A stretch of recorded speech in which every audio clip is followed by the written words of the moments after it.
it looks like a simple drinking glass, but you know, a lot goes into behind making this. And here are some fine examples. This is not something you can just get made at a factory. You could, but the beauty of this comes when it's actually handmade. And this is exactly what's happening down here in Pontiac at the Epiphany Studio. And with me, I've got April. And with April, we also have, what's his name again? Jack White. Jack White. Is he one of the helpers as well? He April? is the master of distraction here, but definitely not that helpful, as you can see. Well, he's definitely got my attention. Along with all these beautiful glass pieces, April, I gotta say, it's just absolutely amazing. So before we even get into how the process begins, tell me a little bit about the process of glass making. The art is 3,000 years old. Yes, and I studied glass in college at the College for Creative Studies and then built my studio here in Pontiac. I've been doing it a little over 20 years now, and it's just a fascinating material. I highly recommend anyone who has the opportunity to try working with glass does it.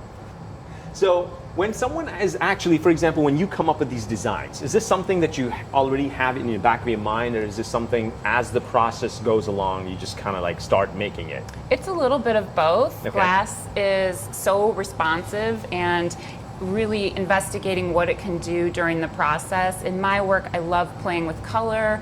I love these soft shapes and incorporating them in space, whether they're hanging or they're sitting on a tabletop, what that looks like.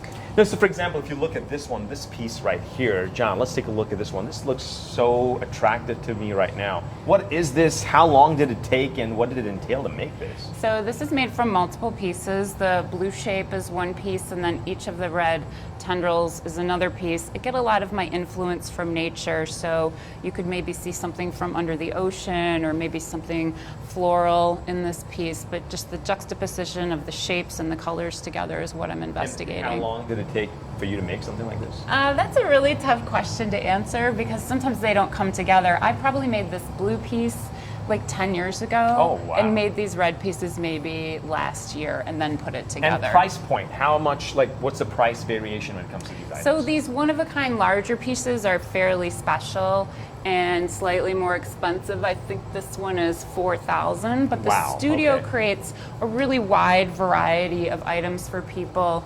We have our glasses like what you just picked up that are $45. Yeah.